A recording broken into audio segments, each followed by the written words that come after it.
Alright, so I replaced these bushings right here. The shackle kit I got came with 2 new bushings, so I just swapped them out. I ordered 2 more bushings for the front here from Rock Auto, so once those come, I'll press them in. But I figured while I'm out here today, because I won't have them for a couple of days, but while I'm out here today doing these ones, I might as well keep going with these ones because I'm on a roll. So I tried just pressing them right out, and I mean, they're kind of stuck in there. There's some rust and stuff in them. So what I've been doing was I have been drilling out the rubber here in a couple of spots, and then I'm taking the ball joint press and I'm pressing the center section with the rubber out. And once that is out, I'm using an air hammer and I'm getting in the little groove right here, and I'm forcing it up and in, and then I'm splitting it and I'm running it right along this groove here where the wrap is, and I'm just running it, splitting it right along there and kind of pushing it in, and then eventually it loses its hold and pops out. So that's what I'm doing.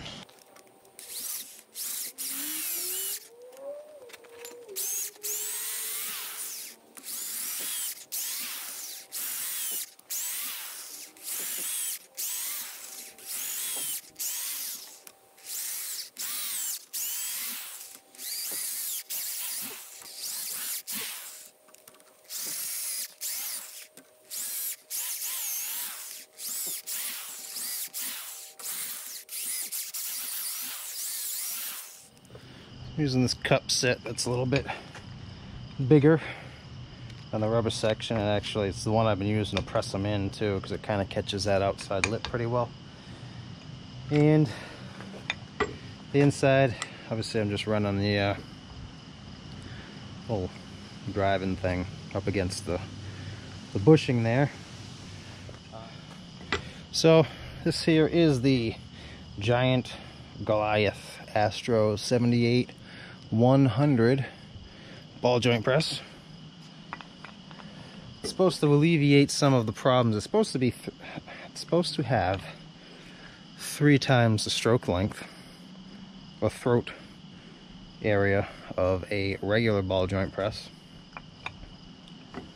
That's part of the reason I got it, because you get the longer cups and stuff and you just can't fit the pieces inside the setup you need to press it out. So this is the one I got to replace the one I broke taking this out. It gets to $69 on JB Tools. I think it was probably like 80 bucks for shipping and all that, but seems to work pretty well.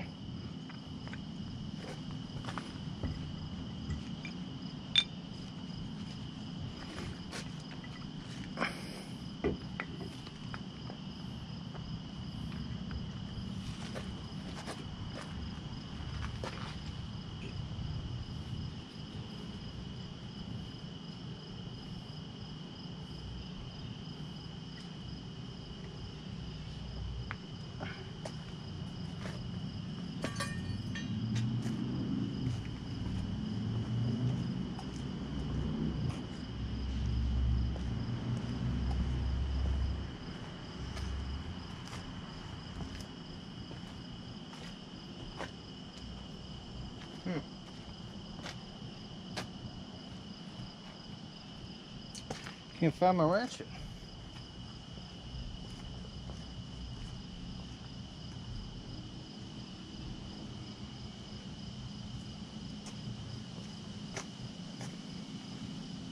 Huh.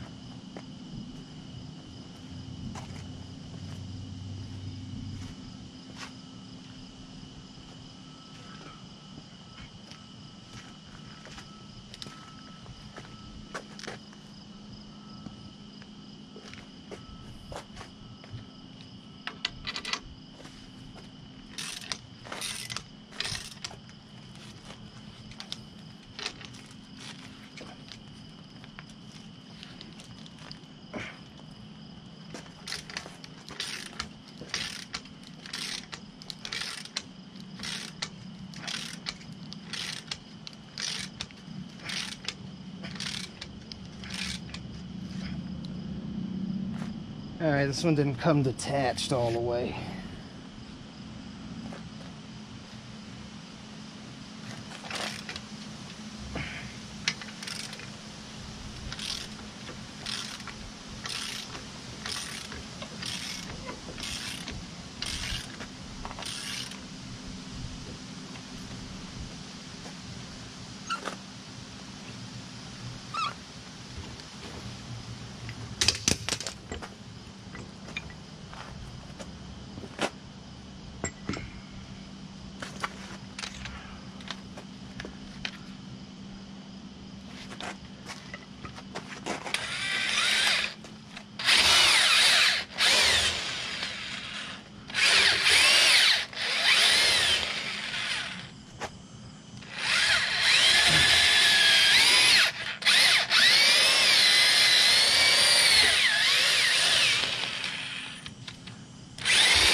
Alright, I think we got it that time.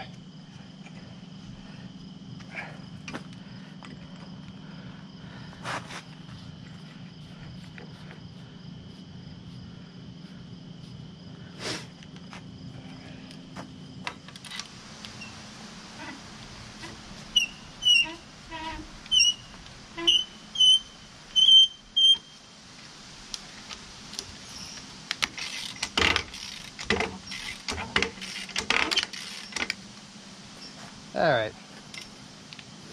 Yeah. Got it that time.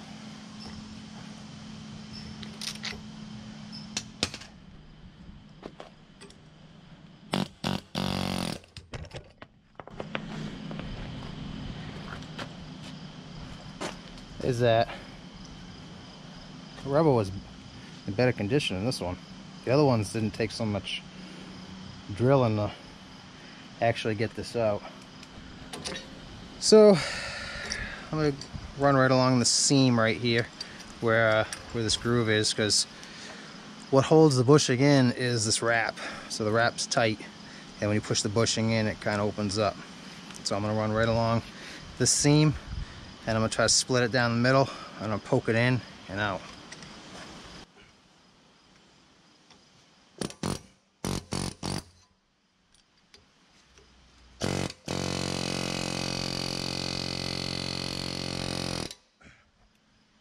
I don't know if you can see in there, but that's how I kind of ran along. You can see we just ran along that seam, cutting through it, and then what we'll do is on the other side we'll push those corners in and try to just push it in and collapse it, and then it should pop through this side because this side has the lip on it.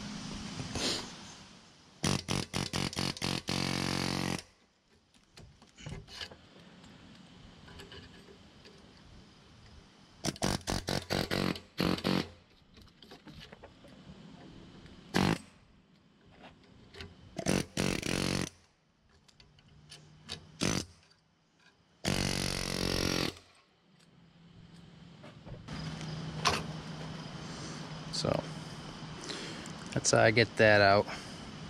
I mean, sometimes they might come out easier. While this one, the rubber was in the best condition and it put up the most fight, this was the easiest one to come out. All the other ones actually put up more of a fight than this one did. So it's actually quite rusted.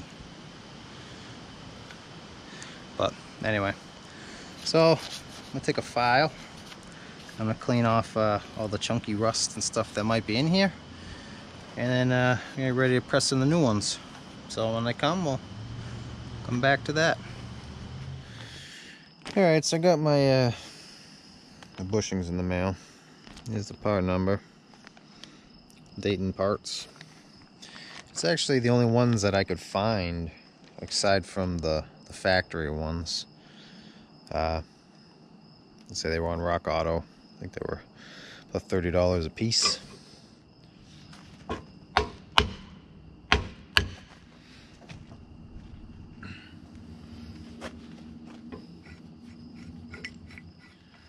I'm going to kind of use this cap here on the back side.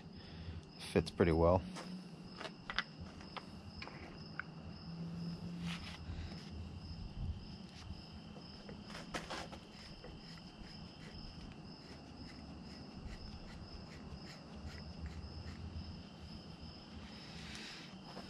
Use the top one, kind of set it inside that groove there.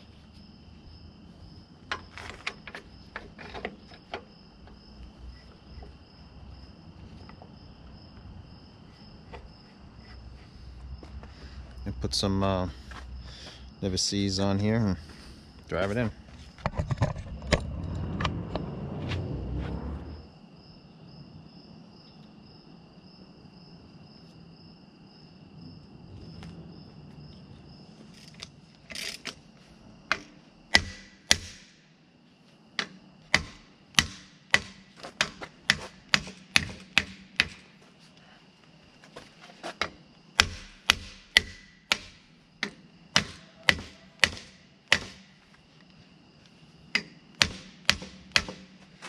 Just kind of trying to tap it because it's starting to kind of tip and not go in straight, so you don't want to get it going in crooked. So I'm just tapping it to kind of straighten it.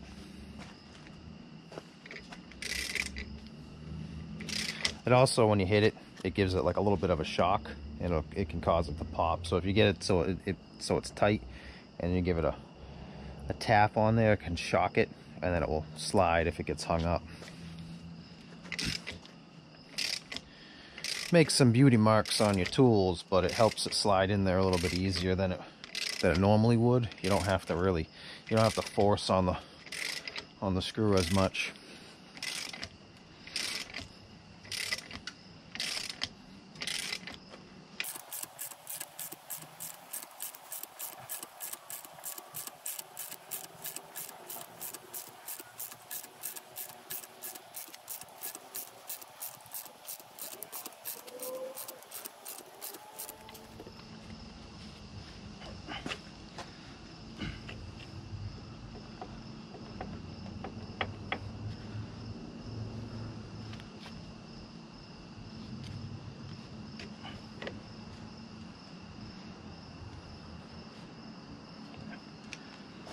Be nice if I had one more hand.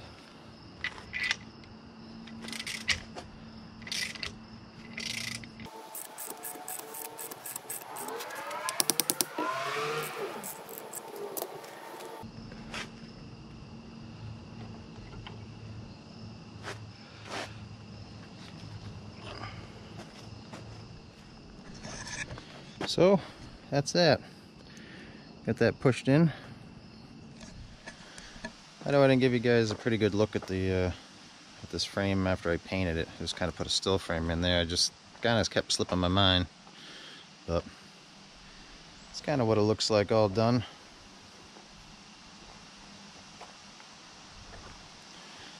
I didn't do the skid plate there because I wasn't sure if I was gonna keep that one or swap out the other one.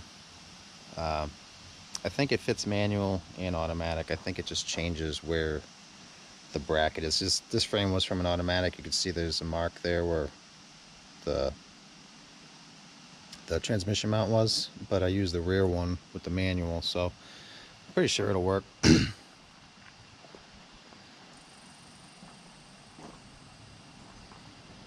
think it came out pretty good. Nice and shiny.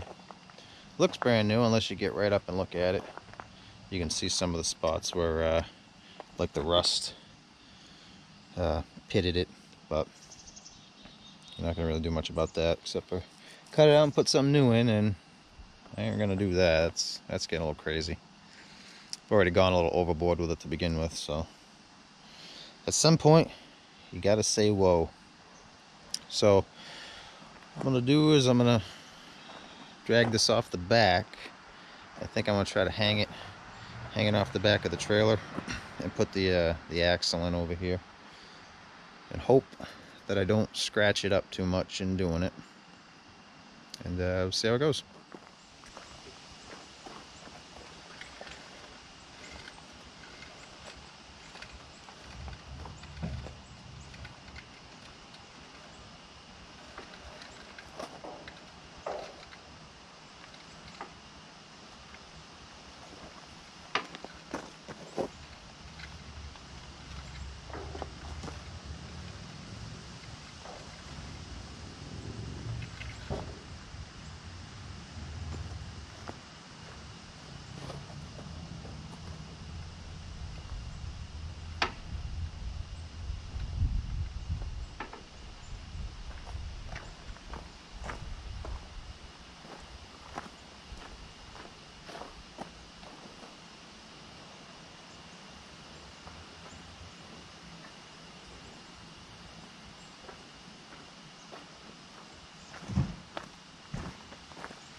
Pull it. Go the other way. Down.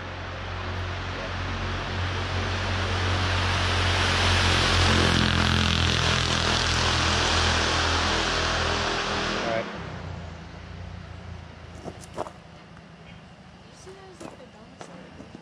Huh? Yeah, I don't know what that guy's doing. Well, he's one of the people that think they can ride them things without any consequences. Alright, go up with it. Pull it. A little more. Pull it.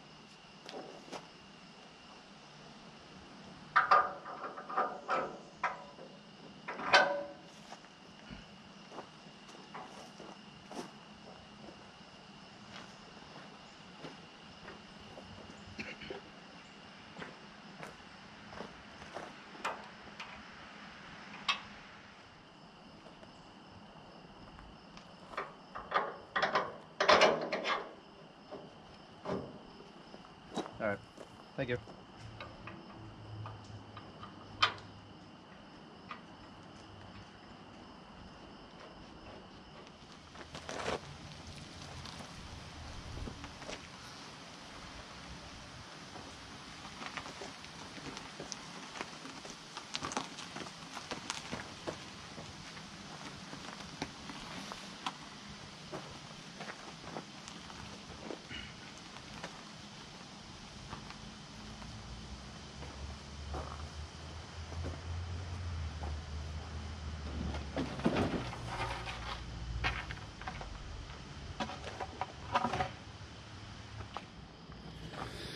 So, I decided to take a second chance on these Freedom Off-Road tube control arms. These are a little different than the last ones I got. The last ones I got just kind of had two rubber bushings pressed in here, or pushed in here, and then a metal piece that went through. This was a little wider. These ones have replaceable bushings in them, so you can see they got a bushing pressed in. So I think these ones a little bit better than the other ones, just because the center tube here seems to be a little thicker than the other ones were. And that was really what my main concern with the other ones was this tube in the middle wasn't wide enough, so it was causing me to kind of squeeze the frame, the brackets together a little more than I would like, and it wasn't really all that thick, so I was concerned it was just going to kind of start wearing into the frame. That's what my concern about them was initially, but I mean they seem to be all right. So I got all new bolts for these, and I'm just going to stick these in the frame first. I'm going to pick it up, and I'm going to roll the axle up underneath and try to get the springs in and wrestle it around there and get it back together. So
So you just put the engine in there. I tell you, that's kind of nerve-wracking because this is about the maximum of what this machine can pick up.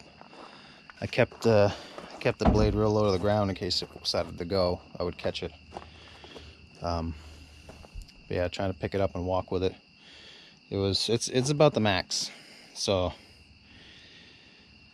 little hair raising. So now that we got this in, what I gotta do? I gotta do the fuel tank.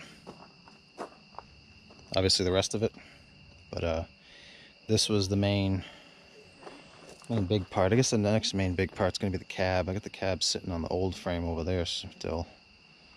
So